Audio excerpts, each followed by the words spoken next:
সুন্দরবনে বাস করত এক হরিণ ও তার ছোট্ট একটি বাচ্চা। হরিণ ও হরিণের বাচ্চা অনেক আনন্দ ফুর্তিতে থাকতো এবং খুব ভালো দিন কাটতো তাদের। একদিন হরিণের বাচ্চা তার মাকে বলল, মা, আমি নদীর ধারে খেলতে যাচ্ছি। হরিণ তখন বলল, ঠিক আছে, যাচ্ছ যাও, তবে সাবধান, কারোর সঙ্গে মারামারি ঝগড়া করো না যেন। হরিণের বাচ্চা বলল, ঠিক আছে মা। এই বলে হরিণের বাচ্চা নদীর ধারের দিকে যেতে লাগলো। হরিণের বাচ্চা নদীর ধারে যেতে লাগলো এবং অনেক দূর থেকে একটা বাঘ সেই হরিণের বাচ্চাকে যেতে দেখতে পেল।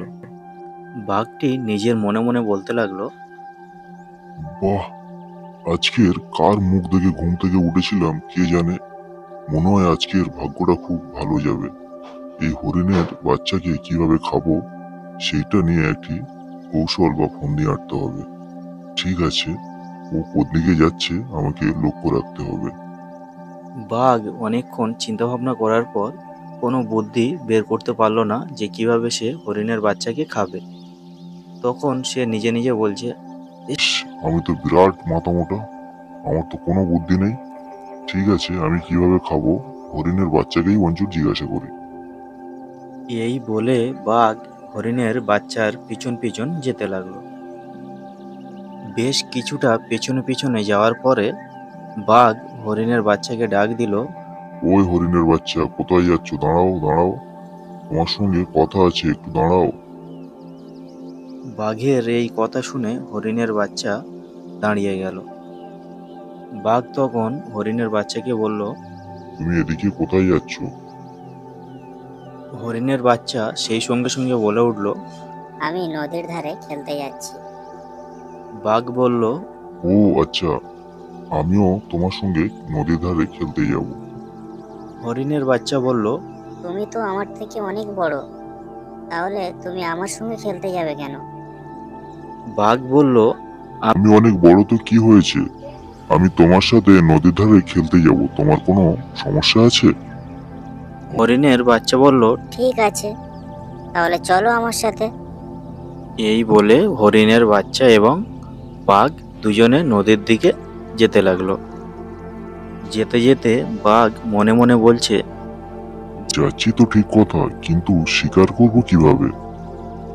যেতে যেতে বেশ কিছুটা দূরে গিয়ে দুজন এক জায়গায় দাঁড়ালো এবং বাঘ হরিণের বাচ্চাকে বলতে লাগলো, আচ্ছা হরিণের বাচ্চা, আমি তোমাকে একটা প্রশ্ন করব। হরিণের বাচ্চা বলল, ঠিক আছে, কি প্রশ্ন করবে করো। বাঘ বলল, আচ্ছা ধরো আমি তোমাকে শিকার করব, তো আমি তোমাকে কিভাবে শিকার করব? হরিণের বাচ্চা বলল, ও আচ্ছা, শিকার করবে? শিকার করা তো একদমই সহজ কাজ। বাঘ বলল, কিভাবে? হরিণের বাচ্চা বলল, তোমাকে কিভাবে বললে তুমি বুঝবে বলো? তোমাকে মুখে বলে বোঝাবো নাকি তোমাকে প্র্যাকটিক্যালে দেখাবো? বাঘ বলল, তোমাকে মুখে বলে বোঝাতে হবে না, তুমি আমাকে প্র্যাকটিক্যালে দেখাও। হরিণের বাচ্চা বলল, তুমি। তুমি এখানে দাঁড়াও। সেই সঙ্গে সঙ্গে বাঘ বলে উঠল, ঠিক আছে, আমি এখানে দাঁড়ালাম। হরিণের বাচ্চা মনে মনে বলছে, মূর্খ বাঘ, আমি তোমাকে শিকার করা দেখাবো আর তুমি আমাকেই ধরে খাবে? দাঁড়াও, তোমার মজা দেখাচ্ছি আমি। হরিণের বাচ্চা বাঘকে বলল, তুমি এখানে দাঁড়াও, আমি একটু সামনে এগিয়ে যাই। আমি সামনে সামনে ছুটবো আর তুমি আমার পেছনে পেছনে ছুটবে।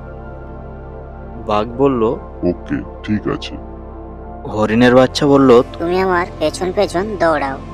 দৌড় দিল আর বলতে বলতে যাচ্ছে, কে আছো, আমাকে বাঁচাও, কে আছো, আমাকে বাঁচাও, বাঘে আমাকে খেয়ে ফেললো, আমাকে বাঁচাও, আমাকে বাঁচাও, কে আছো, আমাকে বাঁচাও। হরিণের বাচ্চা ছুটে যেতে যেতে লক্ষ্য করলো একটু দূরে একটা শিয়াল দাঁড়িয়ে আছে। হরিণের বাচ্চা ছুটে গিয়ে সেই শিয়ালের কাছে দাঁড়ালো এবং শিয়ালকে বলতে লাগলো, কাকু কাকু, আমাকে বাঁচাও, আমাকে বাঁচাও। শিয়াল বলল, কি হয়েছে হরিণের বাচ্চা, তোমার কি হয়েছে? হরিণের বাচ্চা বলল, আমাকে এক বাঘ খেয়ে ফেলবে, আমাকে বাঁচাও, আমাকে শিকার করার জন্য আমার পেছন পেছন আসছে। শিয়াল বলল, বাঘ মামা, তুমি এত দৌড়াচ্ছ কেন? বাঘ বলল, আরে ভাগ্নে আর বলো না, আমি এই হরিণের বাচ্চাকে শিকার করবো বলে ওর পেছনে পেছনে দৌড়াচ্ছি। শিয়াল বলল, আরে মামা, এইভাবে তো শিকার করা যায় না, এইভাবে তো শিকার হয় না। তখন বাঘ বলল, তাহলে কিভাবে শিকার করে তুমি আমাকে বলে দাও। শিয়াল তখন বলল, আরে মামা, এইভাবে এখন এখানে বললে তুমি বুঝবে না। প্রথমে শিকার করা শিখতে হলে তোমাকে 3 মাসের কোর্স করতে হবে।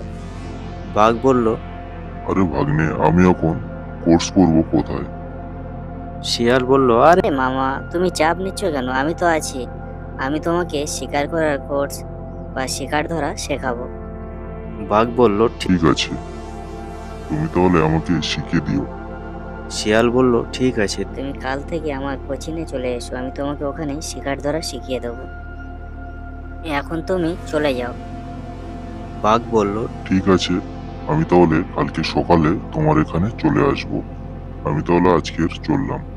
এই বলে বাঘ সে তার বাড়িতে ফিরে গেল। এইভাবে বুদ্ধি করে শিয়াল পণ্ডিত হরিণের বাচ্চাকে বাঁচিয়ে নিল। আজকের গল্প এই পর্যন্ত। ভিডিওটি ভালো লাগলে একটি লাইক করে দিও, চ্যানেলটি সাবস্ক্রাইব করে নিও। যারা চ্যানেল সাবস্ক্রাইব করেছে তাদেরকে অসংখ্য ধন্যবাদ। যারা এখনও পর্যন্ত চ্যানেলটি সাবস্ক্রাইব করেনি তারা চ্যানেলটি সাবস্ক্রাইব করে আমাদের পরিবারের সদস্য হয়ে যাও। গল্পটি কেমন হয়েছে প্রত্যেকে কমেন্ট করে জানাও, কারণ এই চ্যানেলে অনেক মজার মজার গল্প আপলোড করা হয়। বাঘ, সিংহ, হরিণ, শিয়াল। সাবস্ক্রাইব করো NK Bengali Golpo. Thank you for watching NK Bengali Golpo. ভিডিওটি দেখার জন্য আপনাকে অসংখ্য ধন্যবাদ। অপেক্ষা করো পরের গল্পের জন্য।